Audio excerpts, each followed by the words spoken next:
Ya. A'udzubillahi minasyaitonirrajim. Bismillahirrahmanirrahim. Alhamdulillahi wahdah wassalatu wassalamu ala man la nabiyya ba'dah wa ala alihi wa sahbihi wa walah ila qiyamis sa'ah. Allahumma 'allimna ma yanfa'una wanfa'na bima 'allamtana wa zidna 'ilma. Subhanaka la 'ilma lana illa ma 'allamtana innaka antal alimul hakim. Allahumma ya muallima Ibrahim 'allimna wa ya mufahhima Sulaiman fahimna. Allahumma arinal haqqa haqqan warzuqna ittiba'ah wa arinal batila batilan warzuqna ijtinabah. Allahumma inna nas'aluka hubbak wa hubba man yuhibbuk wa hubba 'amalin yuqarribuna ila hubbika ya rabbal alamin. Allahumma yassir wa la tu'assir, rabbi tammim bil khair, Allahumma amin. Amma ba'd. Assalamualaikum warahmatullahi wabarakatuh. Waalaikumsalam warahmatullahi wabarakatuh. Alhamdulillah, kita bertemu pada malam ini, malam yang bukan biasa. Saya mohon maaf kalau ada mengganggu plan yang lain. Kita nak menyambung perbincangan kita pada surah Al-Mumtahanah. Selalunya kita buat pada hari Selasa malam, tetapi ada sedikit kekangan. Kita buat hingga malam ini.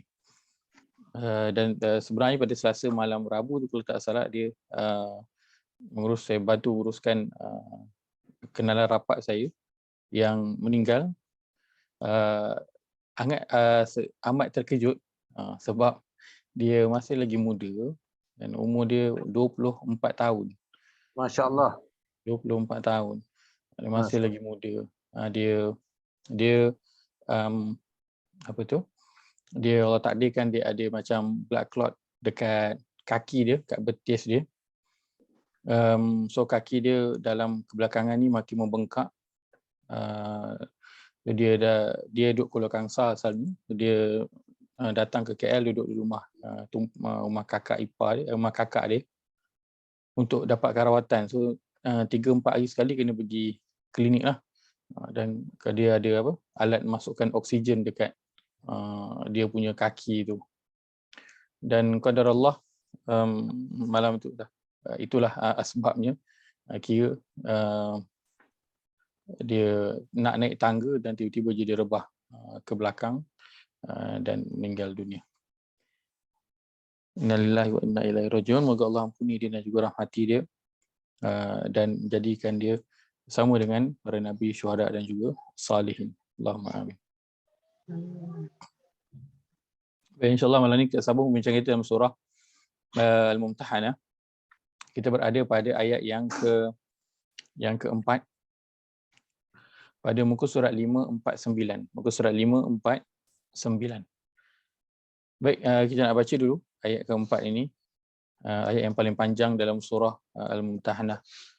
Allah berfirman, A'udzu billahi minasyaitonir rajim. A'udzu billahi minasyaitonir rajim. Qad kanat lakum uswatun hasanatun fi Ibrahim walladzina ma'ah. Qad kanat lakum uswatun hasanatun fi Ibrahim walladzina ma'ah. إذ قالوا لقومهم إنا براء منكم ومما تعبدون من دون الله إذ قالوا لقومهم إنا براء منكم ومما تعبدون من دون الله كفرنا بكم وبدا بيننا وبينكم العداوة والبغضاء أبدا حتى تؤمنوا بالله وحده كفرنا بكم وبدا بيننا وبينكم العداوة والبغضاء أبدا حتى تؤمنوا بالله وحده إلا قول إبراهيم لأبيه لأستغفرن لك إلا قول إبراهيم لأبيه لأستغفرن لك وما أملك لك من الله من شيء وما أملك لك من الله من شيء ربنا عليك توكلنا وإليك أنبنا وإليك المصير. ربنا عليك توكلنا وإليك أنبنا وإليك المصير. Terjemahan. Sesungguhnya ada bagi kamu teladan yang baik pada Nabi Ibrahim alaihissalam dan pengikut-pengikutnya semasa mereka berkata kepada kaumnya yang kufur ingkar, sesungguhnya kami melepaskan diri daripada kamu dan daripada apa yang kamu sembah selain daripada Allah. Kami ingkari segala penyembahan kamu dan dengan ini ternyatalah perasaan permusuhan dan kebencian di antara kami dan kamu adalah selama-lamanya. Sehingga kamu menyembah Allah semata-mata. Tetapi janganlah dicontohi perkataan Nabi Ibrahim kepada bapanya. Di sini Nabi Ibrahim pernah memintakan keampunan untuk ayahnya oleh yang musyrik kepada Allah. Ini tidak boleh ditiru kerana Allah tidak membenarkan orang mukmin memintakan keampunan untuk orang-orang kafir. Katanya, aku akan memohon kepada Tuhanku pengampunan buat dosa-dosamu, namun aku tidak berkuasa menahan azab Allah sedikit pun daripada menimpamu. Berdoalah wahai orang-orang yang beriman sebagaimana Nabi Ibrahim dan pengikut-pengikutnya berdoa ketika mereka memusuhi kaumnya yang kafir dengan berkata, wahai Tuhan kami, kepada Engkaulah sahaja kami berserah diri dan kepada Engkaulah kami bertaubat, serta kepada Engkaulah juga tempat kembali. Baik. Jazakallah khairan. Jaya. Terima kasih, Ustaz. Fi usutul hasanatullah. Baik. Okey. Ayat yang keempat ini cerita tentang Nabi Ibrahim dan kita telah melihat pada sesi yang lepas tentang uswah ataupun contoh ikutan yang baik yang boleh kita ambil daripada Nabi Ibrahim alaihissalam. Dan kita telah melihat mengambilnya daripada Al-Quran sahaja. Kita tak ambil dia apa yang Nabi SAW ceritakan dalam hadis dan sebagainya. Kita hanya fokuskan pada Al-Quran sahaja dan itu pun sudah cukup menjadi panduan kepada kita untuk mengambil Nabi Ibrahim alaihissalam ini sebagai uswatun hasanah. Maka Allah sebutkan nama ini telah ada pada diri Nabi Ibrahim alaihissalam itu contoh ikutan dan yang baik. Adakah pada diri Nabi Ibrahim alaihissalam sahaja yang Allah sebutkan ada contoh ikutan yang baik? Tidak, Allah sebutkan pada Ibrahim wallazina ma'ah. Wallazina ma'ah. Baik. Wallazina ma'ah ini terjemahannya dan pengikut-pengikutnya. Kira ada dua contoh ikutan yang baik pada diri Nabi Ibrahim alaihissalam, itu yang paling utama, dan yang keduanya pada pengikut-pengikutnya. Baik. Siapakah pengikut-pengikut Nabi Ibrahim alaihissalam? Siapakah pengikut Nabi Ibrahim? Wallazina ma'ah terjemahannya ialah terjemahan perkata dia lah orang-orang yang bersama. Bukan orang-orang yang bersama dengan Nabi Ibrahim. Itu juga Allah suruh jadikan contoh ikutan. Baik, siapakah orang-orang bersama dengan Nabi Ibrahim alaihissalam? Para ulama bersisi pendapat tentang potongan ayat ini, siapakah yang dimasukkan dengan orang-orang yang bersama dengan Nabi Ibrahim. Pendapat pertama mengatakan orang-orang bersama dengan Nabi Ibrahim itu adalah isteri baginda siapa? Sarah ke Hajar? Sarah ke Hajar? Si Nabi Ibrahim tu. Siti Hajar. Baik, yang pertama ini isteri Nabi Ibrahim yang pertama iaitulah Sarah dan anak saudaranya. Siapakah nama anak saudara Nabi Ibrahim yang disebutkan? Itulah Nabi Lut alaihissalam. Baik. Ini Allah sebutkan pada surah yang ke-29 ayat yang ke 26.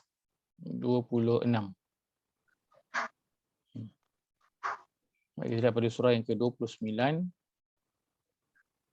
ayat ke-26 pada muka surat 399.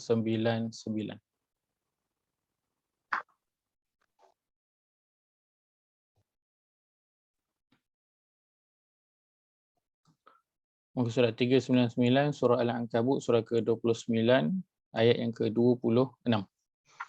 Baik, Allah berfirman, A'udzu billahi minasyaitonir rajim.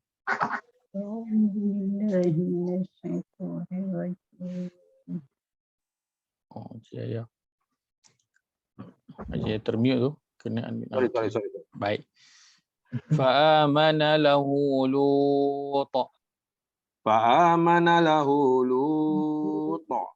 wa qala inni muhajirun ila rabbi innahu huwal azizul hakim. Wa qala inni muhajirun ila rabbi innahu huwal azizul hakim. Terjemahan.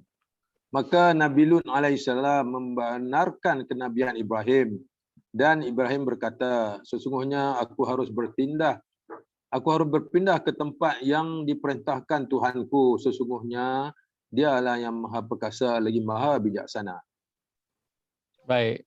Setelah itu Nabi Lut pun beriman kepada Nabi Ibrahim dan Nabi Ibrahim berkata, aku hendak berhijrah kepada Tuhanku, inni muhajirun ila Rabbi, nak berhijrah bagi kepada Tuhan. Kalau kita maksud nak berhijrah bagi kepada Tuhan tu maksudnya apa? Nak meninggal lah. Nak meninggal.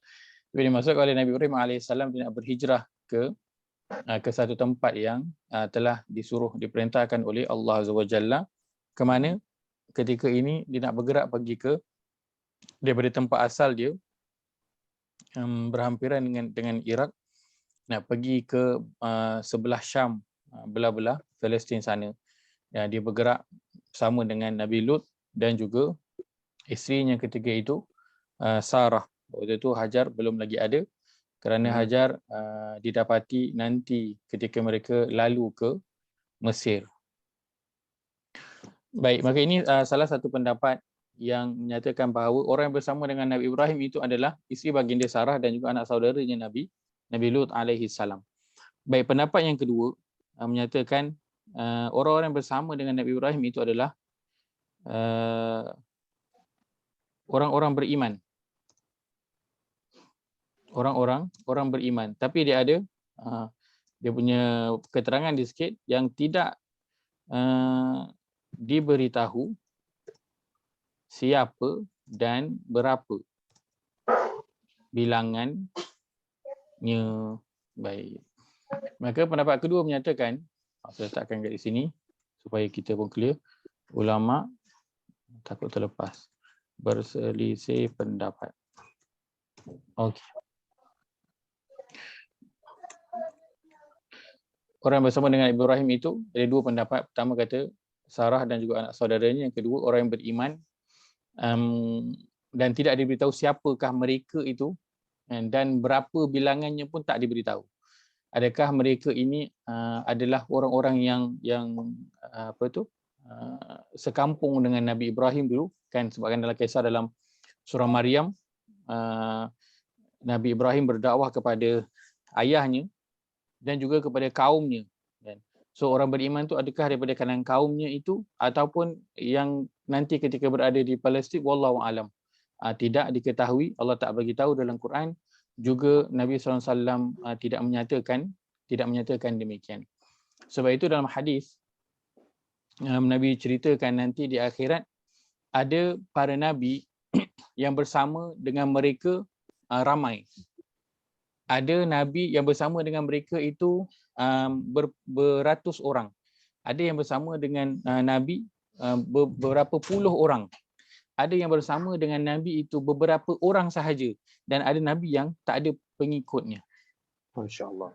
Okay, begitulah para nabi yang yang berdakwah, ada yang Allah takdirkan pengikutnya ramai, ada yang sampai tak ada langsung. Sedangkan antaranya Nabi Nuh AS kan, tempoh dakwahnya itu panjang sangat. Berapa lama tempoh Nabi Nuh berdakwah?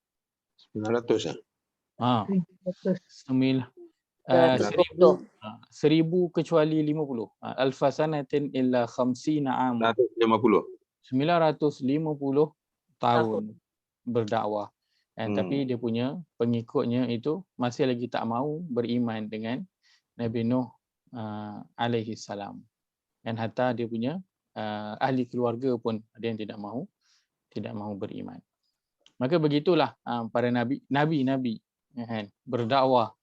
Nabi itu dengan mukjizat yang Allah berikan pun masih orang tak nak ikut kan. So kita dalam nak memperbaiki diri itu, ahli keluarga nak ajak, nak ubah kepada yang baik itu, sudah tentu juga ada cabaran dan sudah tentu ada yang nak ikut dan juga ada yang tidak mahu ikut. Itu perkara yang biasa, lumrah, atau kita sebutkan sebagai sunnatullah, satu ketetapan yang Allah telah tetapkan ketika mana seseorang itu nak merubah diri dia dan juga ahli keluarga dia ke arah kebaikan. Dia akan berdepan dengan cabaran. Ustaz, Ya saya. soalan Ustaz. Silakan. Nabi Lut anak saudara kepada Nabi Ibrahim. Betul? Betul. Tapi maksudnya adakah dari segi umur tu Nabi Lut lebih tua daripada Nabi Ibrahim atau Nabi Ibrahim lebih tua? Pada ketika ni lah. Nabi Lut lebih muda lah, Nabi Ibrahim lebih tua lah. Nabi Ibrahim lebih tua. Nabi Ibrahim lebih tua pada Nabi Lut. Ya. Yeah. Sebab tu dalam Quran kata dia apa nama tadi? Dia look up kat Nabi Lut tu apa Ustaz? Dia beriman kepada Nabi Lut. Dia beriman kepada Nabi Ibrahim. Dia beriman kepada Nabi Ibrahim. Kan? Betul. Lepas tu yang Nabi Ibrahim pula tu syariah mana tadi?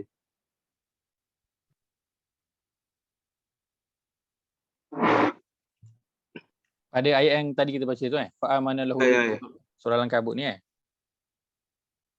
okey, saya buka kan. Setelah itu Lut beriman kepadanya dan Nabi Ibrahim pun berkata, aku berhijrah kepada Tuhanku. Lut. Tapi dari segi Nabi kita tadi, Nabi Adam, lepas tu Nabi Nuh, ikut dia punya susunan tu siapa dulu Ustaz? Nabi Ibrahim dulu baru Nabi Lut. Nabi Ibrahim dulu baru Nabi Lut. Nabi Ibrahim sebab Nabi Lut dia anak saudara, so dia lebih kecil lah. Sebab tu waktu tu dia yang Nabi yang sampai kepada dia adalah Nabi Ibrahim. So dia tu belum lagi dilantik jadi Nabi, jadi dia kena ikut Nabi Ibrahim lah. Waktu tu dia belum lagi dilantik jadi Nabi. Gitu. Waktu dah berhijrah nanti, barulah dia ada dia punya tempat dia yang Allah utus dia. Dia bersebelahan dengan tempat Nabi Ibrahim. Waktu ni dia belum lagi. Dia belum lagi. Belum lagi. Tu saya confuse saya confuse sebab di sini dalam ayat dia dah mention Nabi kan. Nabi Ibrahim dan Nabi Lut kan. Tapi sebenarnya dia belum Nabi lagi. Belum lagi. Itu kalau terjemahan saya, dia tak letakkan Nabi, dia kata setelah itu Lut beriman kepadanya, iaitu kepada Nabi Ibrahim, dan Nabi Ibrahim berkata. Untuk Ibrahim tu letakkan Nabi. Lut dia belum lagi letakkan Nabi di situ. Okey. Mungkin sebab kita semua dah tahu Nabi Lut itu adalah Nabi, so mungkin terjemahan dia terus letakkan je lah depan Lut itu adalah Nabi. Tapi ketika ini belum lagi, sebab itu Nabi Lut dia beriman kepada Nabi Ibrahim alaihissalam. Sebab itu Nabi yang ada ketika itu pada kaum dia, di tempat dia. So dia pun ikut. Okey. Clear Ustaz. Baik, alhamdulillah. Baik. Maka ini wallazina ma'ahu, orang bersama dengan Nabi Ibrahim juga pada diri mereka itu ada ada uswatun hasanah. Baik, apakah poin yang Allah nak tegaskan berkaitan dengan diri mereka ini? Itulah Allah kata idh qalu liqaumihim inna bura'a'u minkum wa mimma ta'buduna min dunillah. Ni yang pertama. Sebentar. Okey.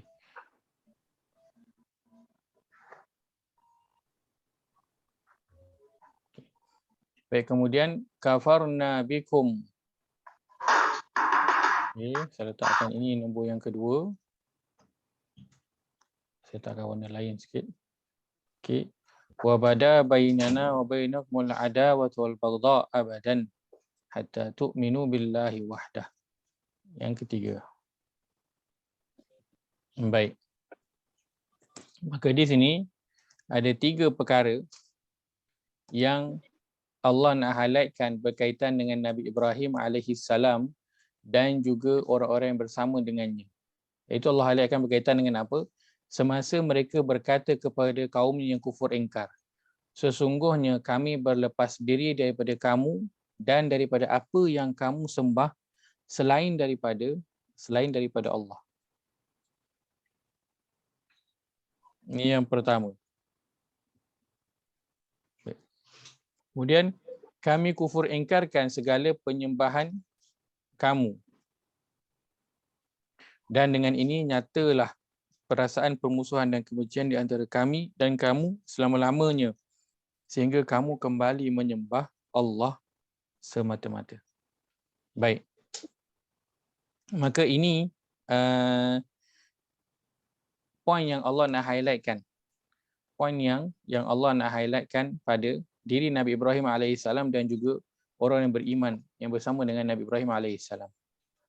Kenapa Allah highlightkan berkaitan dengan ini? Sudah tentu dia ada kaitan dengan penceritaan surah Al-Mumtahanah, kan? Iaitulah berkaitan dengan Hatib bin Abi Balta'ah, seorang sahabat yang mengutuskan surat kepada kaum musyrikin Mekah di kalangan ahli keluarga dia di sana. Maka Allah nak tunjuk, nak beritahu bagaimana Nabi Ibrahim deal dengan perkara-perkara ini. Kerana ini adalah perkara-perkara pokok, perkara-perkara utama dalam agama. Dan setiap orang perlu jelas batas yang boleh dilakukan dalam agama ini. Baik. Maka poin pertama yang saya ambil semua poin ini.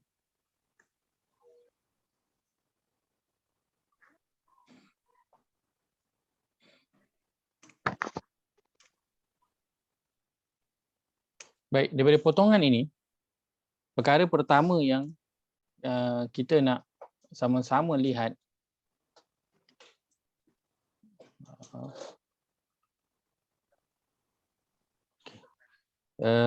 ialah seorang itu perlu jelas apa yang boleh dan tidak boleh. Baik. Seorang itu perlu jelas apa yang boleh dan apa yang tidak boleh. Nabi Ibrahim alaihissalam dan juga orang beriman yang bersama dengannya, mereka berlepas diri. Mereka berlepas diri. Part ini yang nak Allah highlightkan. Mereka berlepas diri. Daripada siapa? Daripada kamu dan apa yang kamu sembah selain daripada Allah. Maksudnya apa? Orang yang dia menyembah selain daripada Allah, maka Nabi Ibrahim dan orang-orang yang bersama dengan dia berlepas diri, menjauhkan diri daripada mereka, tidak mahu ada apa-apa kaitan dengan mereka. Dan ini dilakukan bila setelah Nabi Ibrahim berdakwah kepada mereka. Nabi Ibrahim dah ajak, dah jelaskan dan terangkan apa yang sepatutnya mereka lakukan, apa yang sepatutnya mereka sembah dan kesalahan dalam apa yang mereka sedang lakukan. Akan tetapi setelah berlalunya dakwah itu, tapi kaumnya masih lagi tegas dengan pendirian tidak mahu beriman kepada apa yang dibawa oleh Nabi Ibrahim alaihissalam, maka Nabi Ibrahim terus berlepas diri daripada kaumnya dan apa yang kaum mereka itu sembah selain daripada daripada Allah. Maka nak berlepas diri, nak berlepas diri, perkataannya adalah bara'ah. Dalam agama kita ada perbincangan khas tentang perkara ini. Perbincangan khas tentang apa, dengan siapa yang boleh kita berbaik dan dengan siapa yang kita kena berlepas diri. Tak boleh ada urusan langsung dengan dia, dan sudah tentunya berkaitan dengan orang beriman dan juga orang kafir. Maka perkara ini perlu jelas, kan? Sebab apa? Sekarang ni antara isunya ialah kan dah orang up gambar-gambar yang lama, kan, mempertikaikan berkaitan dengan arwah Tok Guru Ni Aziz. Dia pergi ke mana? Pergi ke kuil, kan, pergi ke tempat-tempat ibadah orang yang bukan Islam, kan, ketika dia memerintah ataupun pergi sampai ke Thailand sana. Dan maka adakah itu dia menyetujui, kan? Maka perlu jelas apa yang boleh dan apa yang tak boleh, kan, dalam agama ni. Sebab orang tegur tak boleh nak pergi ke tempat ini nak solat, nak berdoa dan sebagainya, tapi pergi tempat ibadah orang bukan Islam boleh pula. So kenapa jadi perkara yang begini? Kalau dilihat pada zahir, orang yang tidak mempunyai ilmu, maka dia akan setujulah. Kenapa pergi tempat ibadah orang bukan Islam boleh pula, pergi ke tempat tertentu, ke bukit tertentu, ke gunung tertentu tak boleh pula, kan? Kenapa? Maka inilah yang kita sebutkan, dia perlu diasaskan dengan ilmu. Kalau orang yang mempunyai ilmu, dia akan jelas, dan ini yang Allah ingatkan, dan Allah paling highlightkan berkaitan dengan Nabi Ibrahim adalah tentang ini. Nabi Ibrahim dia sangat jelas apa yang boleh dan apa yang tak boleh. Dia clear. Dia clear. Sebab itu Nabi Ibrahim alaihissalam,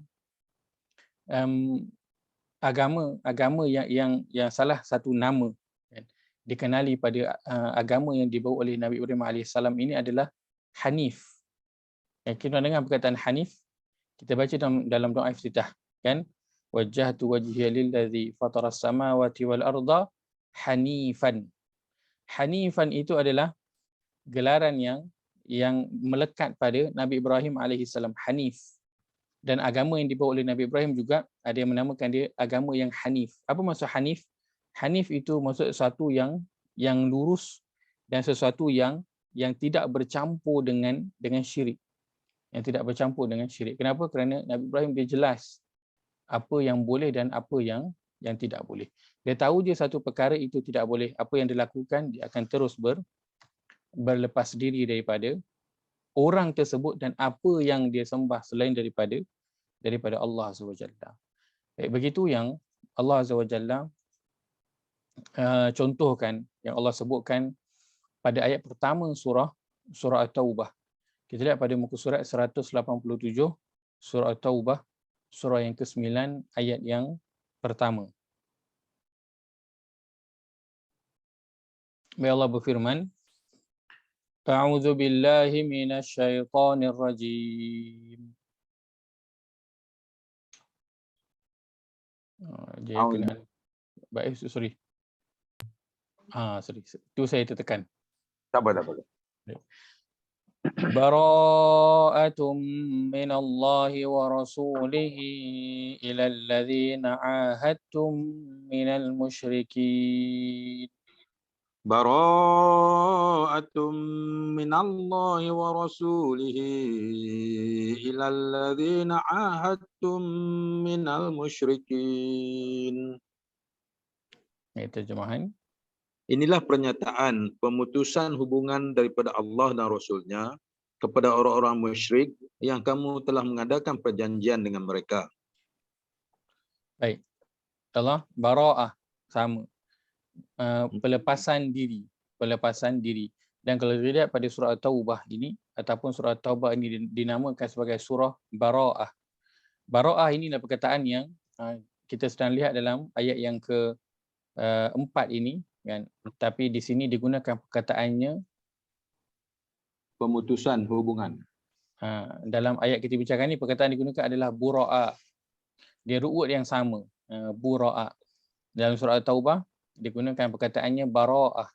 Bara'ah. Pelepasan diri. Maka Allah dan Rasul berlepas diri daripada orang-orang musyrik yang ada di antara orang Islam itu mengikat perjanjian setia dengan mereka. Dan kalau kita baca surah At-Taubah ini, dia akan banyak keluar perkataan musyrik. Dia akan banyak keluar perkataan musyrik. Dan perkataan musyrik ini dia bukan orang yang bukan Islam sahaja, kerana musyrik juga ada masuk dalam kalangan orang Islam. Maka surah At-Taubah dia surah yang sangat-sangat perlu untuk dipelajari dan difahami oleh setiap Muslim kalau dia menekankan tentang memberi penjelasan apa yang boleh dan apa yang tidak boleh. Maka Allah berlepas diri daripada orang-orang yang mensyirikkan dia dengan sesuatu yang lain. Maka begitulah yang dilakukan juga oleh Nabi Ibrahim alaihi salam tanpa ragu-ragu lagi. Tanpa dia itu ragu-ragu. Kita lihat pada surah yang ke-43 ayat ke-26 pada muka surat 491. 491 surah yang ke-43 surah Az-Zukhruf ayat yang ke-26.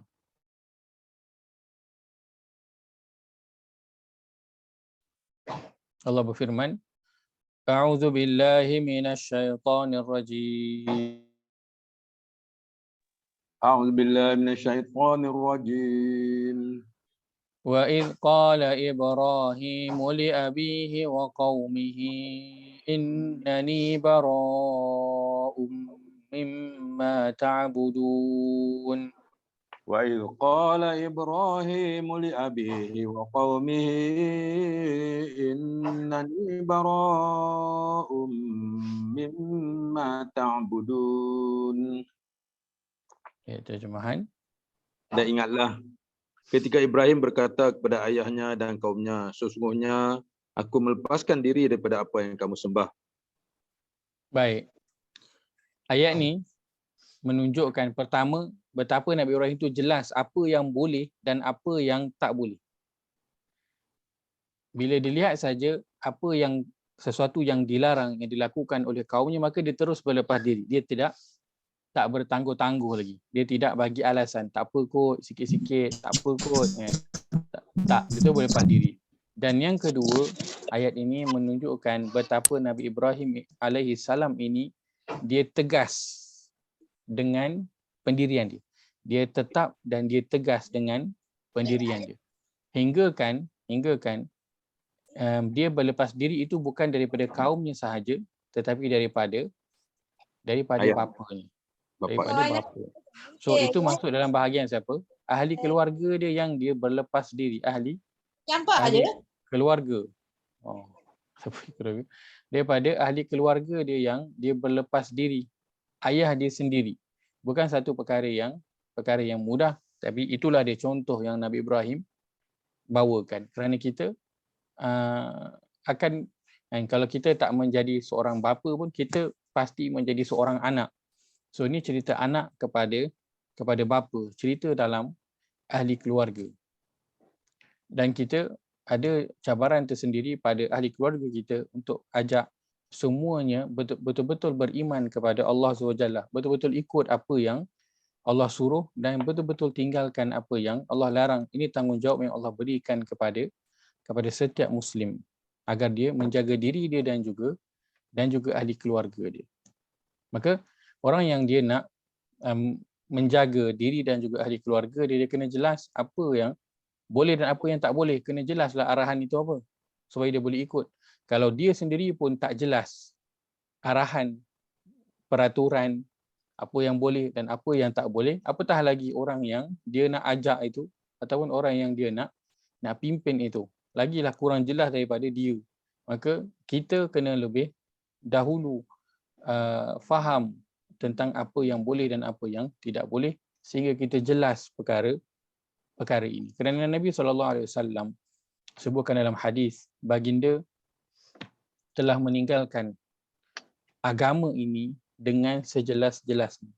Nabi kata, lailuha kanahariha la yaziru anha illa halik. Nabi kata di awalnya ialah tarakana ala mahajjatil bayda lailuha kana hariha la yazighu anha illa halik. Baginda Nabi SAW telah meninggalkan kepada kita di atas satu jalan bayda yang jelas, yang putih terang, yang malamnya seperti siang. Nak tunjukkan betapa jelasnya jalan itu. Sampai malam nampak macam siang kerana jelasnya jalan tersebut yang Nabi dah tinggalkan, dah siapkan untuk kita. Akan tapi la yazighu anha illa halik. Tak ada orang yang nanti yang terpesong daripada jalan ini kecuali dia pasti akan menjadi orang yang binasa. Pasti akan sesat dan akhirnya tak bertemu jalan ke destinasi yang dah dituju, hilang habis bekalnya di tengah jalan, akhirnya dia mati sebelum sampai ke destinasi. Maka agama ini telah ditinggalkan oleh Nabi SAW dengan jelas terang. Maka sebab itu perlu setiap Muslim itu betul-betul jelas pada setiap apa yang dia lakukan dalam kehidupan dia. Dia pasti perkara itu boleh ke tak boleh. Dia tak boleh sama-sama. Kan tak boleh dia main rasa-rasa okey kot. Tak boleh. Dia kena jelas apa yang boleh dan apa yang tidak boleh. Dan kerana kita pada akhir-akhir zaman ini kita berdepan dengan banyak perkara-perkara yang mula timbul dalam masyarakat kita, betul tak? Dari sudut amalan-amalan yang makin banyak timbul. Yang kalau kita sendiri pun tengok, kita pun betul ke tak ni? Sekali nampak macam betul, kan dengar orang ni cakap tak betul. Dengar orang ni cakap balik rasa betul. Kan kita pun tak pasti, kenapa? Kerana kita pun tak tahu dulu benchmarknya apa. Neraca nak timbangan itu di mana? Kita tak tahu. Bila kita jelas dari sudut apa yang kita nak kena timbang satu perkara itu, maka insya-Allah dia akan jadi satu perkara yang jelas. Ini boleh dan juga ini perkara yang tidak boleh. Ustaz nak tanya ayat 26 tadi tu, bara'un tu kenapa isim Ustaz? Dia berlepas diri. Ayat yang ke-26, baik. Innani bara'un. Kenapa isim? Isim kan tu kan bara'un. Ya, betul. Tapi terjemahan dia aku berlepas diri. Baik. Baik, soalan yang sangat baik. Ini di sudut bahasa. Inna di sini,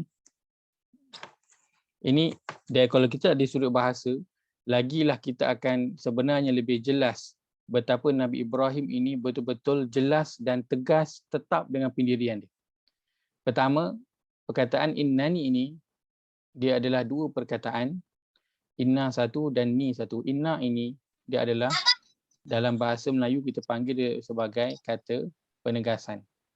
Maka dia nak menegaskan kepada poin yang hendak disampaikan. Yang pertama. Baik, kemudian yang kedua, ni ini maksudnya aku. Okey. So terjemahan ada sesungguhnya aku, ada tak dalam terjemahan? Ayat yang ke-26. Sesungguhnya aku ada. Okey, baik. So part ini clear. Okey, berlepas diri. Okey. Berlepas diri ini terjemahannya diambil daripada bara'un, dan bara'un ini kita lihat dia diakhiri dengan tanwin, maka dia adalah isim, kata nama. Dia bukan kata kerja. Tapi terjemahan letakkan berlepas diri, bunyinya macam bunyi kata kerja kan. Bunyinya macam bunyi kata kerja. Baik. Mana satu yang betul? Sudah tentu kalau nak merujuk sesuatu itu, dia kena rujuk pada teks asal dia. Kena rujuk kepada teks asal dia. Kalau kita rujuk pada terjemahan, hanya bergantung pada terjemahan, kan, ada waktu yang berkemungkinan salah. Kan. Sehingga kan ada waktu suatu ketika itu seseorang yang dia menyatakan sesuatu amalan dan orang lain tegur salah. Lalu dia kata tak betul. Saya jumpa dia dalam kitab sekian-sekian. Kan dia siap ajak apa? Berdiskusilah kan dengan orang yang menegur dia. Dia kata saya jumpa ini dalam kitab sekian-sekian. Dan akhirnya bila berdiskusi, rupa-rupanya orang tersebut dia rujukannya itu adalah daripada terjemahan. Dan terjemahan telah tersalah terjemah daripada teks asal. Maka orang itu dia beramal dengan bergantung pada terjemahan buku Arab dan dah tersalah. Maka sebab itu yang kalau ada apa-apa masalah kena rujuk teks asal dia, tak boleh rujuk pada terjemahan, kerana mungkin kesilapan pada penterjemah, kan? Mungkin ada kesilapan daripada nak memahami sesuatu ayat, kan? Contoh kalau kita sebut perkataan Utbah, contohnya, kan, Utbah. Baik.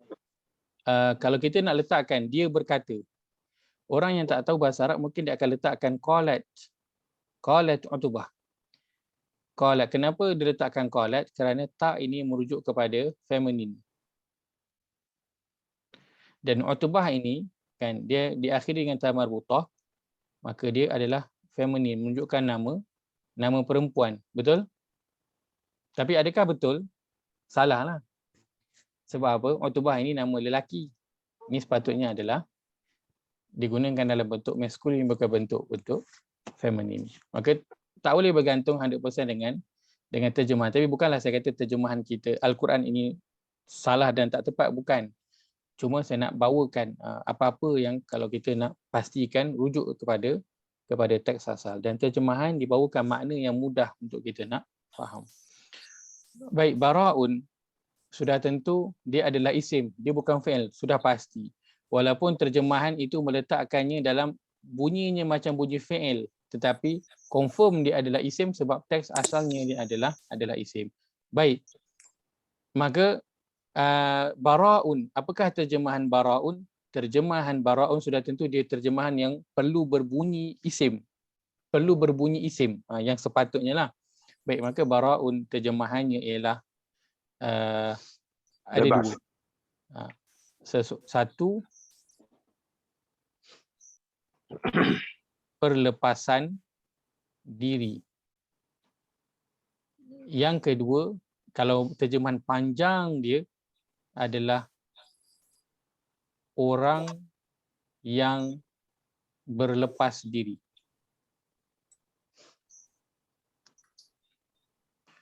Baik.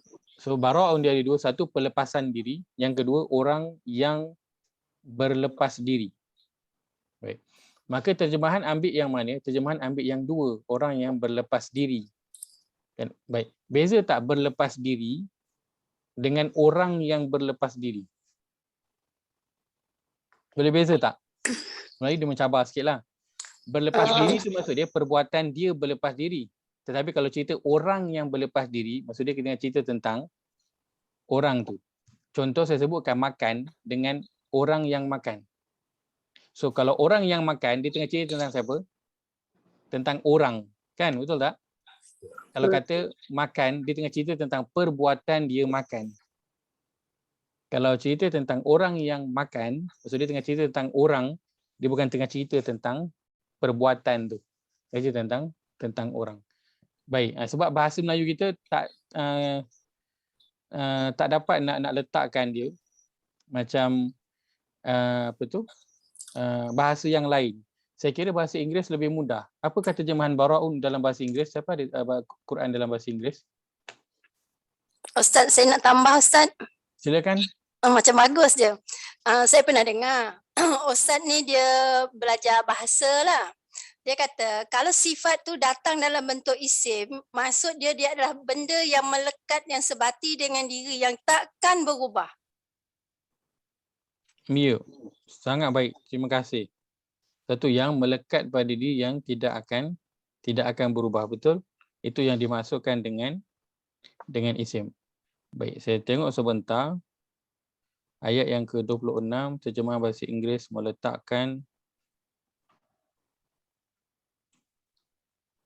baik, I am disassociated. Letakkan. I am disassociated.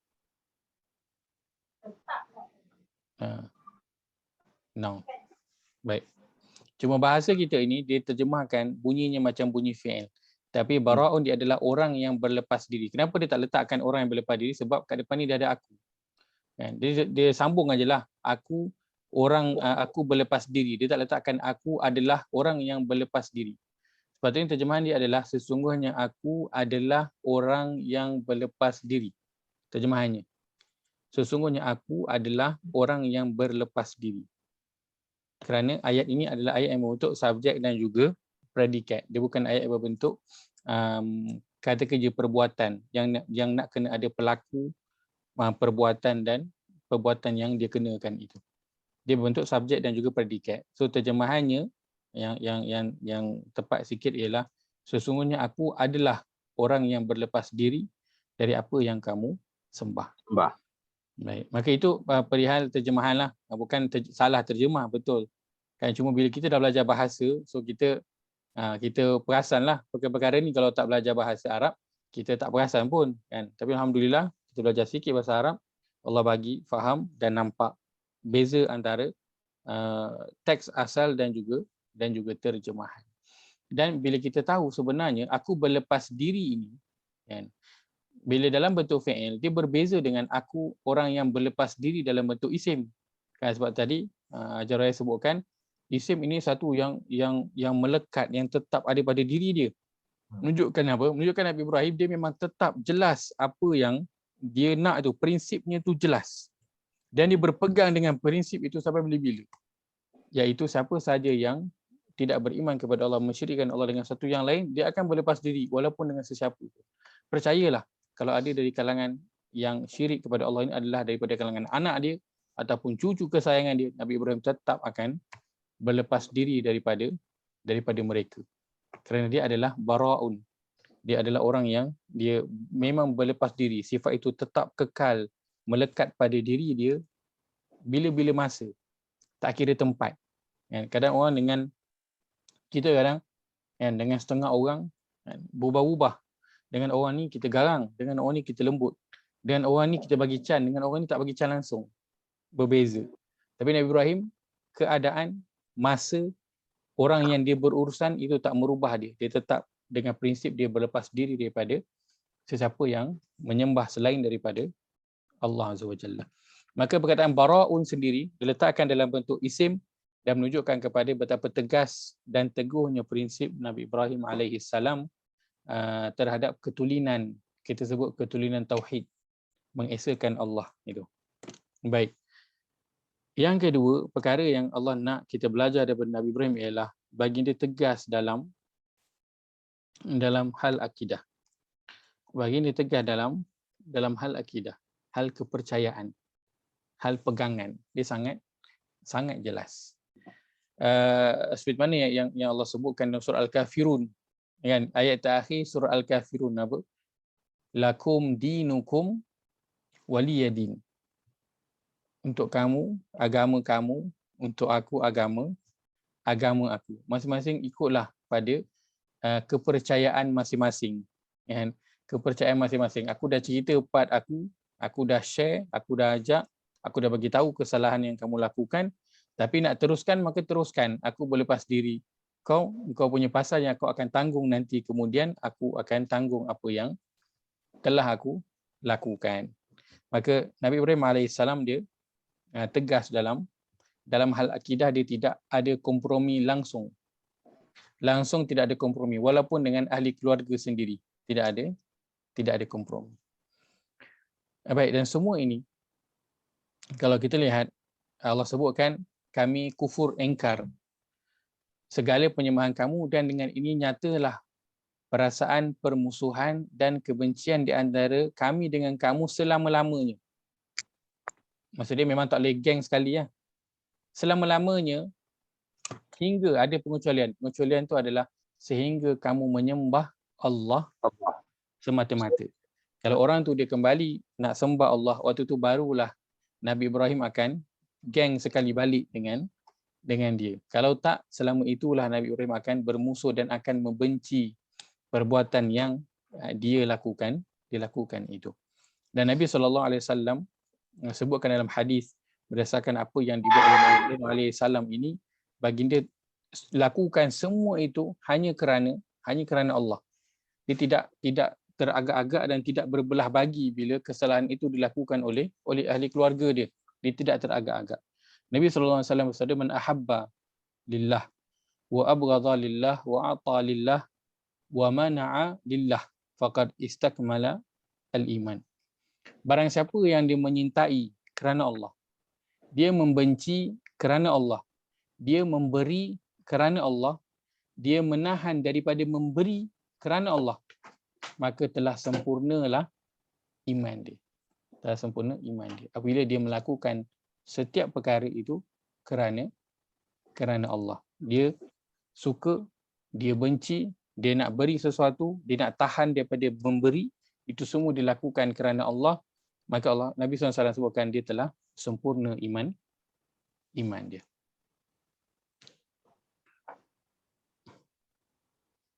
Baik. Maka ini yang Allah nak highlightkan tentang penceritaan Nabi Ibrahim yang mana bertentangan dengan apa yang dilakukan pada ayat atas, iaitulah Hatib bin Abi Balta'ah lakukan. Allah nak suruh contohi Nabi Ibrahim dan orang beriman mengikut Nabi Ibrahim itu yang jelas. Baik. Antara poin yang kita boleh ambil pada potongan ayat ini ialah apabila seseorang itu dia benar-benar mengikut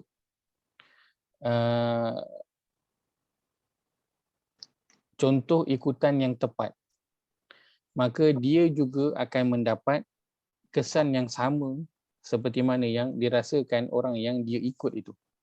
Boleh faham ke? Macam berbelit sikit Baik. Sesiapa yang dia mengikut seseorang, maka dia akan mendapat seperti mana apa yang orang dia ikut tu. Baik. Orang-orang yang bersama dengan Nabi Ibrahim, mereka telah mengambil keputusan untuk mengikut Nabi Ibrahim alaihissalam. Dia bukan nak ikut orang lain yang ada pada zaman itu, pada kaumnya itu. Dia decide nak ikut Nabi Ibrahim. Dan akhirnya apa? Akhirnya kesan kebaikan itu sampai kepada mereka. Dan begitulah yang Nabi SAW berikan perumpamaan. Dan seperti mana dua orang yang dia bersahabat. Seorang dia bersahabat dengan orang yang menjual minyak wangi. Akhirnya apa? Akhirnya bau wangi itu pun melekat pada baju dia, pada badan dia. Walaupun dia tak pakai pun minyak wangi. Yang kedua, orang yang dia berkawan dengan apa? Dengan tukang besi. Dengan tukang besi. Akhirnya apa? Bajunya itu kalaupun tak terbakar, kan, tapi akan kena apa? Akan ada lubang-lubang terkena percikan-percikan daripada api besi itu. Maksudnya apa? Orang yang kita bersama dengan dia ataupun orang yang kita ikuti dia, itu akan beri kesan kepada kita. Orang yang berada pada waktu Nabi Ibrahim ini memilih untuk mengikut Nabi Ibrahim. Dan apakah kesannya? Kesannya ialah mereka juga diakui imannya oleh Allah SWT. Mereka digelarkan sebagai apa? Orang-orang yang bersama dengan Nabi Ibrahim alaihissalam. Satu geng. Maka kalau Nabi Ibrahim, Allah letakkan dia dalam rahmat dan juga keampunan dan syurga, maka orang yang bersama dengan dia juga akan diberikan perkara yang sama. Maka bagaimana kita, siapa yang kita nak ikuti, itulah dia yang Allah utuskan kepada kita, Nabi Muhammad sallallahu alaihi wasallam. Yang juga baginda adalah uswatun hasanah, contoh ikutan yang baik. Allah sebutkan pada surah yang ke-33 ayat ke-21, kita boleh lihat surah ke-33 ayat 21, laqad kana lakum fi rasulillahi uswatun hasanah.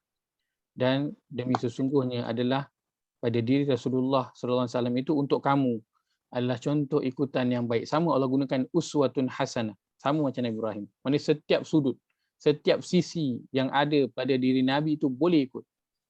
Hatta cara Nabi bersikat pun boleh ikut. Cara Nabi bersikat pun boleh ikut, bukan tak boleh ikut. Nabi kalau sikat, Nabi sikat belah mana? Tahu ke Nabi sikat belah mana? Tahu tak? Nabi SAW kalau bersikat, Nabi akan sikat ke sebelah kanan. Nabi akan sikat ke sebelah kanan. Dan Nabi SAW adalah orang yang sentiasa rambutnya itu berminyak dan disikat dengan rapi. Itu Nabi SAW. Ikut pada contoh itu pun baik. pada setiap suruh yang ada pada Nabi, boleh ikut. Boleh ikut. Liman kana yarjullaha wal yawmal akhir wa dzakarallaha katsira. Bagi orang yang dia mengharapkan keridhaan Allah dan balasan baik di akhirat, dan untuk orang yang sentiasa ingat kepada Allah. Itu ada contohnya pada Nabi sallallahu alaihi wasallam. Baik.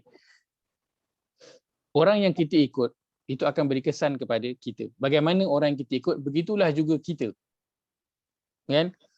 Maka Nabi Ibrahim orang yang jelas apa yang boleh dan apa yang tak boleh, dan bagi dia tegas tetap dengan prinsip itu. Maka begitu juga orang yang bersama dengan Nabi Ibrahim, sama. Tegas juga dengan prinsip, mempertahankan akidah yang tulen, mentauhidkan Allah SWT dan tidak mensyirikkan Allah dengan sesuatu apapun. Maka dia beri kesan yang besar pada orang yang kita ikut. Begitu juga Nabi Muhammad sallallahu alaihi wasallam. Allah sebutkan perkara yang sama tentang orang-orang yang bersama dengan Nabi sallallahu alaihi wasallam. Kita lihat pada ayat yang terakhir pada surah Al-Fath. Surah yang ke-48 ayat yang ke-29. Surah 48 ayat yang ke-29 pada muka surat 515.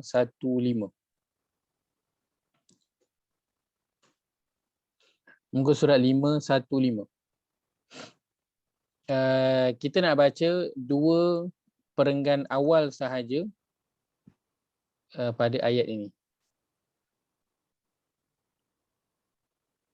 Baik, Allah berfirman, A'udzu billahi minasyaitonir rajim. A'udzu billahi minasyaitonir rajim. Muhammadur Rasulullah.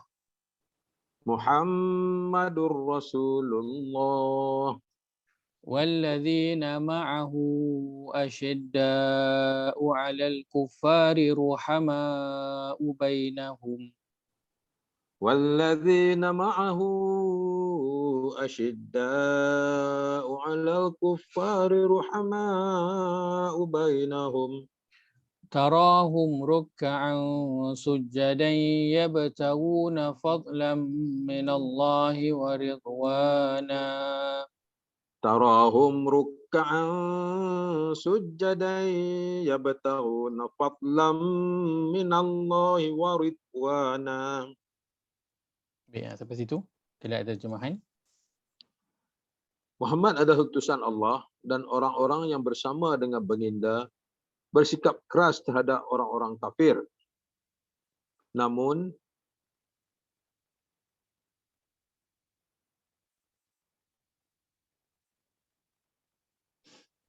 berkasih sayang sesama mereka. Sampai mana Ustaz? Sampai kamu melihat mereka rukuk dan sujud mencari keredaan. Okey. Baik. Betul. Tapi sujud tu ayat berikut tu Ustaz, tak sampai kita. Baik.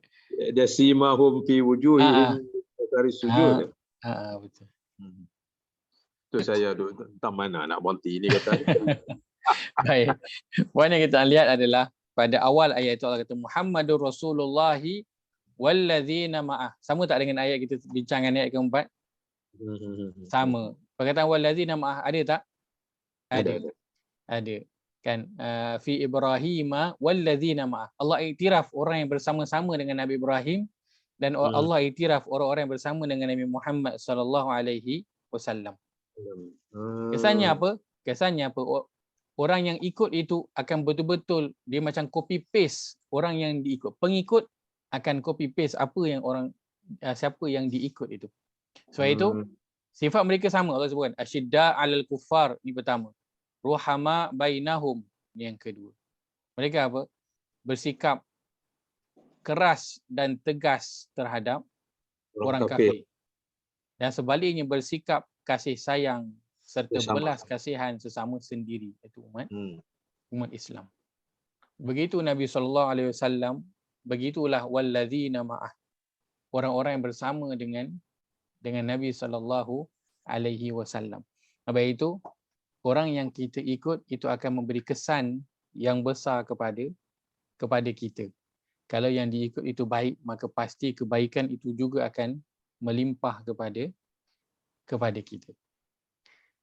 Maka sebab itu kita lihat begini para sahabat, ni Allah cerita tentang para sahabat ni, wallazina ma'ahu ni para sahabat ridwanullahi alaihim. Maka kita yang datang selepas jauh daripada para sahabat, para tabi'in ni, kan, apa yang perlu kita lakukan? Kita nak kena ikutlah mereka ini. Sebab kalau kita tak ikut mereka, siapa lagi yang kita nak ikut? Betul tak? Kan? Dan orang-orang yang mengikut kepada mereka ini, dia akan mendapat sama seperti mana orang yang diikuti itu. Sama. Allah takkan bagi yang berbeza. Kalau kita benar-benar ikut sesuatu itu, kita akan terpalit juga dengan dapatkan juga yang kebaikan. Kalau yang buruk, tetap juga akan dapat yang buruk. Maka sebab itu Allah sebutkan berkaitan dengan orang-orang yang mengikut para sahabat dulu. Kita lihat pada muka surat 203, surah yang ke-9, ayat yang ke-100. Surah At-Taubah, surah yang ke-9, ayat yang ke-100 pada muka surat 203.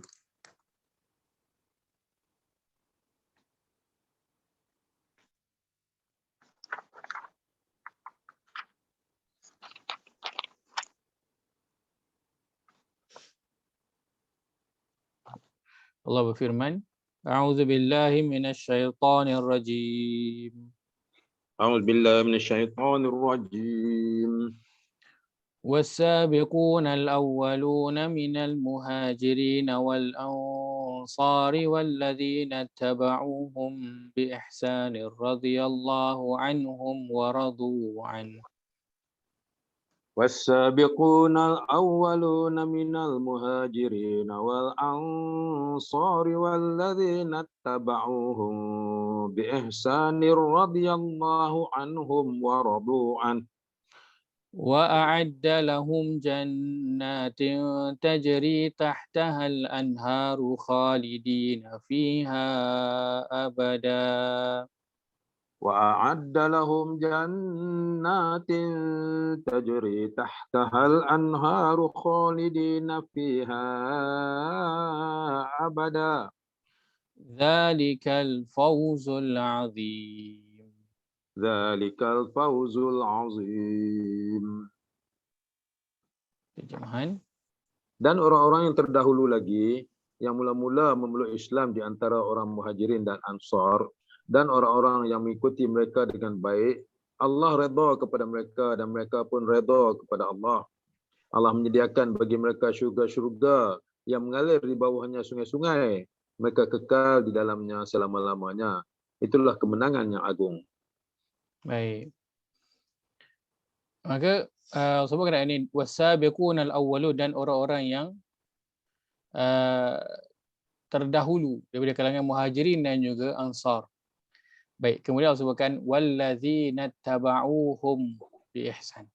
Dan orang-orang yang ikut mereka menurut jejak langkah itu, dengan menjadikan orang yang terdahulu itu sebagai idola mereka yang mereka ikut. Akhirnya apa kan? Mereka dapati radhiyallahu anhu wa radu'an, mereka itu dulu Muhajirin Ansar itu Allah telah redha dan Allah telah berikan kepada mereka syurga. Maka orang yang mengikut Muhajirin dan juga Ansar itu juga nanti Allah akan redha kepada mereka. Allah akan berikan keredaan mereka kepada mereka dan Allah akan sediakan untuk mereka syurga. Dia perihal tentang apa? Dia adalah perihal tentang ikut. Maka perlu beri perhatian di dunia ini siapa yang kita ikut. Kerana dia akan memberi kesan secara langsung kepada diri seseorang itu di dunia dan juga hingga nanti di akhirat. Dan orang-orang yang sebelum ini telah menunjukkan contohnya kepada kita dengan mengikut para nabi. Dan dalam Al-Quran juga mengisahkan tentang orang-orang yang mereka ikut selain daripada nabi. Siapakah antara contohnya? Siapa antara contohnya? Yang Allah sebutkan yang mereka ikut selain daripada nabi dan mereka mendapatkan perkara yang sama seperti mana orang yang mereka ikut itu. Antara yang paling Fir'aun. mudah dan jelas ialah siapa? Fir'aun. Sahabat. Masya-Allah. Tina ni tepat pada contoh yang saya nak sebutkan. Fir'aun. Bukankah Fir'aun ada juga orang-orang yang mengikut wallazina ma'ah? Bukankah Fir'aun pun ada orang-orang yang bersama dengan dia? Ada tak? Ada. Akhirnya apa yang jadi kepada orang yang bersama dengan Fir'aun tu? Sama-sama ditenggelamkan dalam laut. Sama-sama. Sama-sama tenggelam. Sebab apa? Wallazina ma'ah. Geng sekali. So geng sekali memang sekali lah. Apa yang bos dia kena, apa yang idola dia tu kena, dia pun akan dapat sekali. Sama. Sebab itu Nabi SAW sebutkan pada seorang sahabat. Sahabat tu kata, wahai Rasulullah, bilakah hari akan berlakunya hari kiamat? Kan? Kemudian dia kata, Nabi tanya, apa yang kau dah sediakan untuk hari kiamat? Dia kata, aku tak mampu nak sediakan apa-apa kecuali aku ini cinta kepada Allah dan juga Rasul. Maka Nabi kata, anta ma'an man ahbabta. Engkau akan bersama dengan orang yang engkau sayang. Dengan orang yang engkau cinta. So bila kita sayang seorang, kita cinta, kita akan tunjulkan dan kita akan ikut dia. So kita mengikut itu akan beri kesan kepada seseorang itu di dunia dan yang paling utama nanti di akhirat. Begitu yang Allah tunjukkan dalam Al-Quran, wallazina ma'ah, orang yang bersama dengan para nabi, orang yang soleh, bagaimana kesudahan mereka. Betapa Allah iktiraf mereka. Mereka macam copy paste dengan orang yang mereka ikut itu. Maka begitu juga dengan orang-orang yang bersama dengan orang yang bukan dengan nabi, orang yang menentang nabi. Mereka juga copy paste apa yang dibuat oleh idola mereka itu, orang yang mereka ikut. Hingga kan nanti Allah sebutkan di dalam Quran, ini saya tunjukkan sahaja ayatnya, penceritaannya itu panjang sikit. Pada surah yang ke-40, ayat yang ke-30.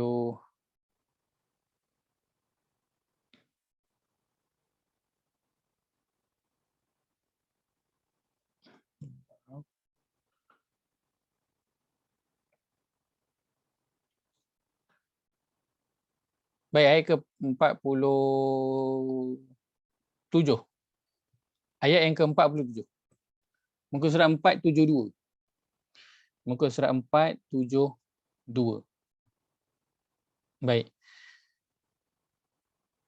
Ayat yang ke-47 surah Ghafir, surah yang ke-40, ayat yang ke-47. Baik, sebelum tu saya nak sebutkan ayat yang sebelum ayat ke-47 bermula daripada ayat yang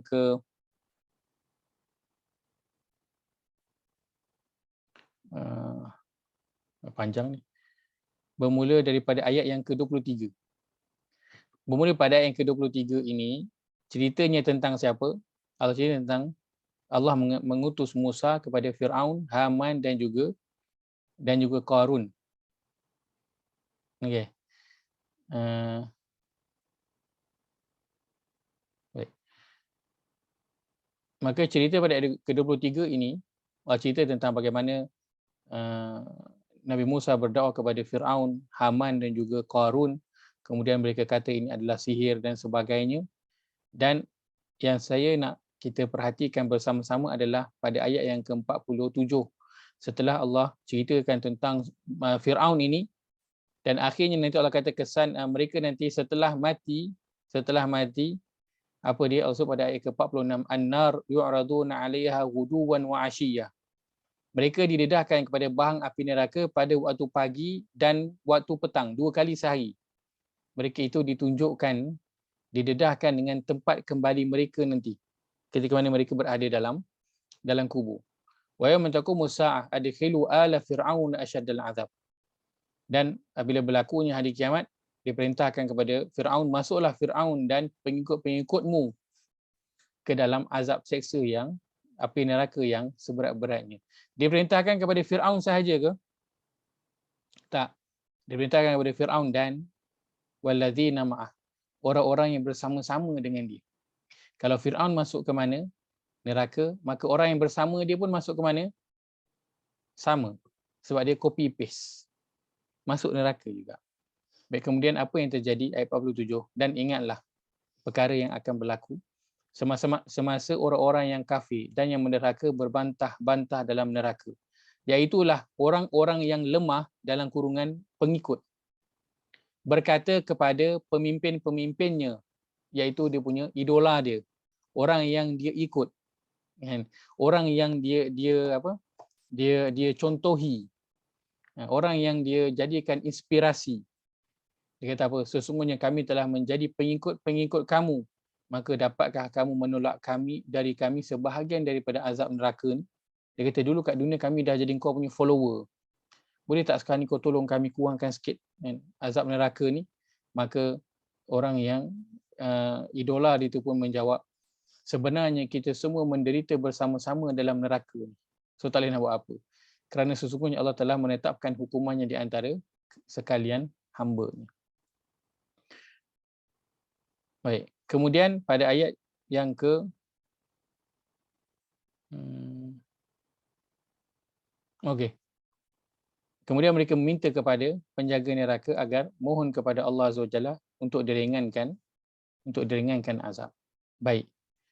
Maka begitu orang yang bersama-sama dengan orang yang idola dia ataupun orang yang menjadi inspirasi dia, dia akan copy paste pada apa yang dia ikut itu, mentor dia itu, dan dia akan mendapatkan keputusan yang sama. Kalau orang atas tu jalannya lurus, maka orang yang mengikut juga jalannya akan lurus. Kalau yang atas itu jalannya bengkang-bengkok, mana yang bawah juga sama, jalannya juga akan bengkang-bengkok. Maka sebab itu penting untuk kita ini tidak boleh lari daripada menjadi wallazina ma'ah, orang-orang yang bersama. Cuma persoalannya kita nak bersama dengan siapa? Siapa yang kita nak contohi, yang kita nak ikuti, yang kita nak jadikan mentor dalam kehidupan ini. Itu perlu diberi perhatian. Kerana kesannya membawa ke akhirat. Itu masalah dia. Kalau kesannya kat dunia je, tak apa. Kesannya akan membawa nanti hingga ke akhirat. Ini cerita yang panjang. Sebab itu perlu beri perhatian kepada siapa yang kita nak ikut. Maka sebab itu Nabi SAW sebutkan dalam hadis, khairun nasi qarni thumma allazina yalunahum thumma allazina yalunahum. Manusia yang terbaik ialah pada kurunku, iaitu para sahabat. Kemudian mereka yang datang selepas itu, iaitu para tabi'in. Kemudian mereka yang datang selepas itu, itulah yang kita namakan sebagai tabi' at-tabi'in. Maka tiga kurun ini adalah Nabi SAW sebutkan manusia yang terbaik. Ini hadis riwayat Bukhari dan Muslim, hadis yang sahih, yang paling tinggi sekali, sebab Bukhari riwayatkan, Muslim pun riwayatkan, sama. Maka tiga kurun ini adalah yang terbaik. Maka siapa yang nak mencontohi dalam perihal agama dan juga perihal kehidupan keseluruhannya, maka ikut pada tiga orang ini. Dan jangan pilih-pilih dalam nak ikut seseorang itu. Jangan kita pilih hanya nak ikut dia dalam bidang bisnes je. Dan saya nak kaya macam sahabat ini dan ini. Dan jangan ikut part tu je, ikut semua. Jangan ambil hanya satu bahagian. Jangan contoh satu bahagian sahaja. Itu bukan nak contoh sebenarnya. Itu sebenarnya kita nak sedapkan hati kita. Kan? Nak sedapkan hati. Kiranya, tak adalah aku ni macam keduniaan sangat. Kan? Aku ni nak contoh sahabat ni. Nak contoh sahabat. So tak apalah aku habiskan masa sibuk pagi, petang, siang, malam.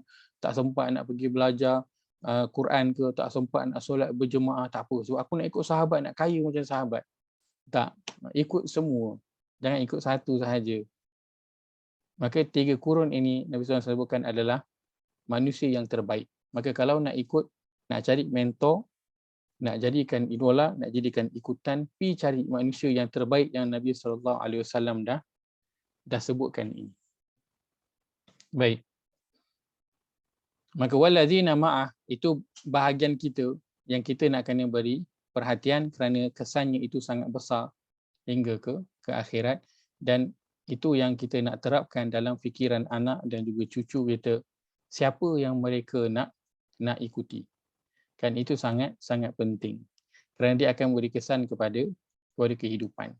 Lihatlah pada orang yang kan, kalau dia mengikut penyanyi ataupun pemain bola. Bukankah akan ada kesan pada diri dia, betul tak? Telefon dia wallpaper gambar itu, setiap video yang latest akan tahu kalau penyanyi itu semua lagu dia hafal, tampal poster dalam bilik, beli baju ada gambar orang yang dia suka, akan terkesan dalam kehidupan dia, pasti memberi kesan. Sebab itu perlu orang tua guide anak dan juga cucu ini, dia nak mengikut kepada siapa. Kerana Nabi SAW sebutkan tadi, anta ma'a man ahbabta. Engkau akan nanti bersama-sama dengan orang yang engkau suka, orang-orang yang engkau ikut, orang yang engkau cintai, kau akan duduk sama. Kalau yang disukai dan dicintai itu adalah orang bukan Islam, maka di situlah nanti tempat yang dia akan sama-sama. So orang bukan Islam dah pasti tempatnya itu bukan di dalam syurga. Kan, maka kalau di neraka lah tempat duduk bersama-sama. Sebab itu yang Nabi SAW sebutkan, anta ma'a man ahbabta. Engkau akan bersama dengan orang yang engkau sukai, orang yang engkau cintai, orang yang engkau contohi, engkau ikuti ketika di dunia ini. Baik, kemudian Allah sebutkan pada ayat ini, illa qaula Ibrahim li abihi la astaghfiranna lak. Baik, semua ini adalah contoh ikutan yang utama yang perlu diberi perhatian. Kemudian Allah letakkan satu pengecualian. Tetapi janganlah dicontohi perkataan Nabi Ibrahim kepada bapanya, aku akan memohon kepada Tuhanku agar mengampunkan dosamu. Baik, maka perkataan inilah yang Allah kata jangan contohi. Jangan contohi perbuatan Nabi Ibrahim ini. Kenapa? Kerana kadang-kala perasaan sayang dan cinta itu dia seringkali mengaburi mata seseorang. Disebabkan apa? Perasaan sayang dan cinta itu hingga mengaburi mata seseorang. Hingga menyebabkan akibatnya apa? Tersilap pertimbangan. Dan itulah yang berlaku kepada Nabi Ibrahim alaihi salam. Ketika mana dia berdakwah kepada ayahnya tetap menolak, berkeras, tidak mahu menerima, hingga ayah dia kata, la illam tantahi la arjumannak. Kalau kau tak berhenti wahai Ibrahim daripada sebarkan kau punya dakwah ini, aku akan rejam kau. Aku akan rejam kau. Maka Nabi Ibrahim pun dia berlepas diri daripada ayahnya. Tapi itulah ayah dia. Tetap ada rasa apa? Perasaan sayang dan juga cinta dia. Tetap nak juga ayahnya itu ikut beriman, nakkan kebaikan untuk ayah dia. Kan? Lalu Nabi Ibrahim pun terlepas cakap dengan dia kata apa? Aku akan memohon ampun untuk engkau kepada Allah. Aku akan mohon kepada Allah agar Allah mengampunkan engkau. Baik. Maka Allah sebutkan, kita lihat pada surah yang ke-9 ayat ke-113. Surah 9 ayat 113. Pada muka surat 205. Muka surat 205, surah At-Taubah, surah yang ke-9 ayat 113 dan juga ayat yang ke-114. Allah berfirman, A'udzu billahi minasyaitonir rajim.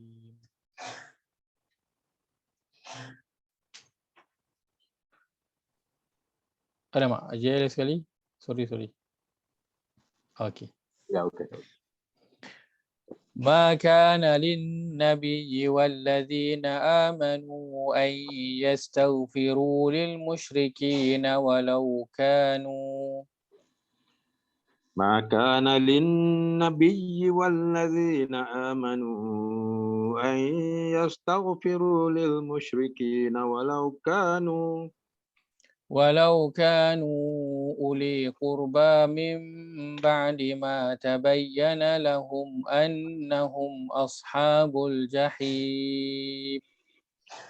walau kanu uli qurba min ba'di ma tabayyana lahum annahum ashabul jahim. وما كان استغفار إبراهيم لأبيه إلا عن موعدة وعدها إياه وما كان استغفار إبراهيم لأبيه إلا عن موعدة وعدها إياه فلما تبين له أنه عدو لله تبرأ منه فلما تبين له أنه عدو لله تبرأ منه إن إبراهيم لأواه حليم. إن إبراهيم لأواه حليم. Terjemahan. Tidak layak bagi Nabi dan orang-orang yang beriman memohon keampunan kepada Allah bagi orang-orang musyrik walaupun orang-orang itu kaum kerabatnya. Setelah jelas bagi mereka bahawa orang-orang musyrik itu penghuni neraka Jahanam. Adapun permohonan ampun Ibrahim kepada Allah untuk bapaknya tidak lain hanyalah kerana suatu janji yang telah diikrarkannya kepada bapaknya. Maka ketika jelas bagi Ibrahim bahawa bapaknya adalah musuh Allah, Ibrahim berlepas diri daripadanya. Sesungguhnya Ibrahim itu seorang yang sangat lembut hatinya lagi penyantun. Masya Allah. Maka Allah nyatakan tak layak bagi seorang Nabi ataupun orang beriman untuk diminta ampun kepada orang-orang musyrik. Itu orang yang tidak beriman mensyirikkan Allah walaupun orang itu daripada kalangan ahli keluarga. Tak layak dan tidak dibenarkan perkara tersebut. Dan Allah terus menjawab perihal Nabi Ibrahim alaihi salam. Dan ada pun istighfar Nabi Ibrahim kepada bapanya itu bukan itu sebab janji yang dulu dia dah pernah buat dengan ayah dia sebelum dia berpisah dengan ayah dia. Kisah disebutkan dalam surah yang lain. Sebelum dia berpisah dengan ayah dia, dia dah janji ke ayah dia bahawa dia akan nanti minta ampun kepada Allah untuk ayah dia. Maka dia pun menunaikanlah janji tersebut. Akan tapi setelah jelas pada diri Nabi Ibrahim itu bahawa ayahnya itu memang tetap tidak mahu menerima dakwah yang dibawakan oleh dia, maka dia pun tabarra'a min. Dia pun perkataan yang digunakan adalah sama, bara'a. Tapi ini dalam bentuk fi'il. Tabarra'a min, maka dia pun berlepas dirilah daripada ayah dia. Dan Allah akhiri Nabi Ibrahim dengan dua sifat Nabi Ibrahim. Sesungguhnya Nabi Ibrahim itu adalah seorang yang lembut hati dan seorang yang maha penyabar. Dia lembut hati kan, dia tahu dia tak nak ayah dia itu nanti ditimpa dengan satu kemudaratan nanti di akhirat, dan itulah cinta yang sebenar. Dia tak nak ahli keluarga dia susah nanti di akhirat. So dia tetap juga nakkan ayahnya itu daripada menerima agama Islam ini, menyembah Allah dan meninggalkan sembahan-sembahan yang lain. Dia lembut hati, dia tak sampai hati bila fikirkan nak tinggalkan ayah dia. Dia dah merasakan petunjuk ini yang daripada Allah dan dia tak sampai hati nak tinggalkan ayah dia begitu. Dia kerana dia tahu akibatnya nanti akan dimasukkan ke dalam neraka. Maka dia cuba sedaya upaya nak ajak ayah dia bersama-sama. Bila dah dia rasa macam tak rasa macam tak lagi dah ayah dia ni, dia pun last chance dia, tak apalah, nanti aku akan minta ampun kepada Allah untuk engkau. Mudah-mudahan Allah terima, Allah lembutkan hati engkau untuk beriman menyembah Allah Azza wa Jalla. Akan tapi begitulah, bila masih juga tidak terima, Nabi Ibrahim akhirnya berlepas diri daripada ayahnya. Bukan itu bermakna Nabi Ibrahim ini seorang anak yang tidak mengenang budi ayahnya, bukan. Allah bagi tahu Nabi Ibrahim seorang yang lembut hati, bukan orang yang hati dia keras, orang yang derhaka kepada ayah dia, bukan. Dia lembut hati, dia sayang dekat ayah dia. Tapi begitulah, sayang kepada Allah adalah lebih diutamakan daripada sayang dengan ahli keluarga. Sebab tu para sahabat sayang ketika dia berhijrah, bukan tak ada ahli keluarga ditinggalkan. ada ramai yang meninggalkan pasangan dan juga anak-anak dan juga ibu bapa di Mekah. Tak sayang ke? Sayang. Tapi sebab apa? Sayang kepada Allah dan Rasul itu adalah lebih mereka utamakan daripada sayang dengan perkara-perkara yang lain. Sebab itu ketika mana satu hari Umar Al-Khattab menyebutkan kepada Nabi sallallahu alaihi wasallam, wahai Rasulullah, sesungguhnya engkau ini lebih aku cintai. Lebih aku cintai engkau, sesungguhnya engkau ini aku cintai dan juga anak-anak aku. Maksudnya Umar Khattab beritahu dia sayang kepada Nabi, dan dia sayang kepada Nabi itu macam dia sayang kepada anak-anak dia. Sebab apa? Anak itu sayang sebab ada hubungan dengan kita rapat. Maka Nabi SAW kata, la yu'minu ahadukum hatta akuna ahabba ilaihi min walidihi wa waladihi wan nasi ajma'in. Tidak sempurna iman seseorang itu sehinggalah aku ini lebih dicintai daripada bapanya, kedua ibu bapanya, daripada diri dia dan juga manusia keseluruhannya. Maka Umar Khattab pun kata, wahai Rasulullah, sesungguhnya engkau adalah orang yang paling aku cintai lebih daripada diri aku, ibu bapa aku dan juga anak-anak aku serta manusia keseluruhannya. Maka Nabi bersabda, al-an ya Umar, sekarang telah sempurna iman engkau. Maka ahli keluarga dia jatuh nombor 2 apabila berhadapan dengan Allah dan juga Rasul. Maka sebab itu Allah sebutkan juga dalam Quran, sesungguhnya harta dan anak-anak ini dia akan menjadi fitnah, ujian kepada seseorang, mengganggu dalam nak menjadi seorang hamba yang soleh. Ahli keluarga akan mengganggu juga, akan jadi orang yang mengganggu, penghalang juga. Kerana nanti akan ada waktu yang bertembung antara sayang kita dengan keluarga dengan kepatuhan yang perlu kita ikut daripada apa yang Allah dan Rasul perintahkan. Maka ketika itu ada orang yang kadang berbelah bagi. Macam mana ni kan? Akhirnya dia mengutamakan anak dan juga isteri dan juga ahli keluarganya daripada arahan atau perintah Nabi SAW. Maka mengutamakan Allah dan juga Rasul itu yang paling utama, bukan kerana kita tak sayangkan ahli keluarga, tetapi kita lebih sayangkan Allah dan juga Rasul. Dan itu antara pengajaran yang dapat kita ambil daripada sebahagian ayat yang keempat ini. InsyaAllah kita akan sambung perbincangannya pada sesi yang akan datang. Potongan ayat hari ini dia poin utama yang Allah nak tunjulkan dalam perbincangan tentang kisah surah Al-Mumtahanah ini, iaitulah seseorang itu dia perlu jelas apa yang boleh dan apa yang tidak boleh. Yang kedua, dia perlu tegas dan tetap dengan prinsip tersebut. Itulah prinsip apa? Akidah dan juga tauhid kepada Allah Azza wa Jalla. Dan dia perlu ketepikan semua perkara yang lain. Dia perlu jelas apa yang boleh dan apa yang tak boleh. Yang tak boleh itu dia kena terus berlepas diri. Apa yang boleh itu dia genggam betul-betul, dan dia sebelum itu perlu jelas dulu. Perlu tahu dengan ilmu, kena belajar apa yang boleh dan apa yang tak boleh dilakukan dalam agama ini, supaya apa yang terjadi itu dia tahu dah. Ini boleh ke tak boleh? Ini dibenarkan oleh Allah dan Rasul ataupun tidak. Kerana di akhir zaman ini banyak fitnah yang akan berlaku, kan? Yang mana antaranya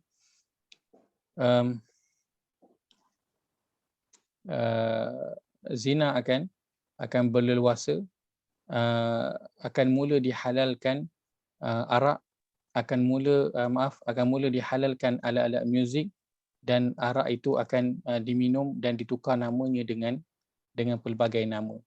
Maka ini cabaran yang akan dihadapi oleh kita sekarang ini.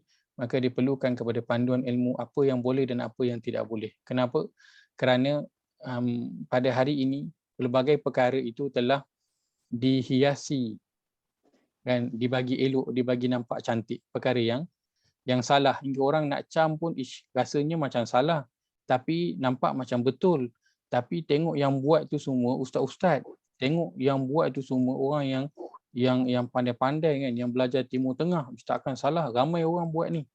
Maka tak boleh nak timbang betul dan salah kerana apa? Tak jelas apa yang boleh dan apa yang tak boleh dalam agama ini. Maka dia perlu kepada kita terus belajar Al-Quran dan juga memperdalami agama yang kita anuti ini, kerana cabaran di akhir zaman ini memerlukan kepada ilmu dalam beragama.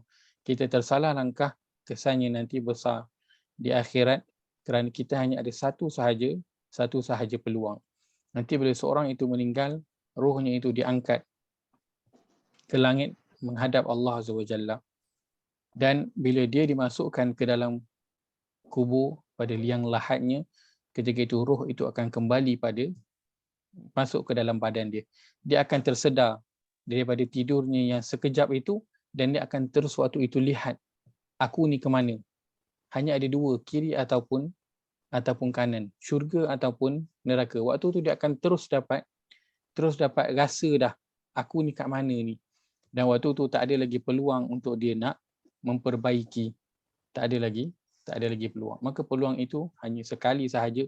Kita semua tahu tentang perkara ini. Peluang hidup hanya sekali sahaja. Mati itu akan datang pada bila-bila masa. Akan tetapi percayalah, bila mati itu datang, kita umpama macam tak percaya betapa mati itu akan datang secara tiba-tiba. Nabi SAW telah sebutkan nanti di akhir zaman kita akan masuk pada fasa yang tidak ada makanan. Hujan tak turun dan tidak akan ada bekalan makanan.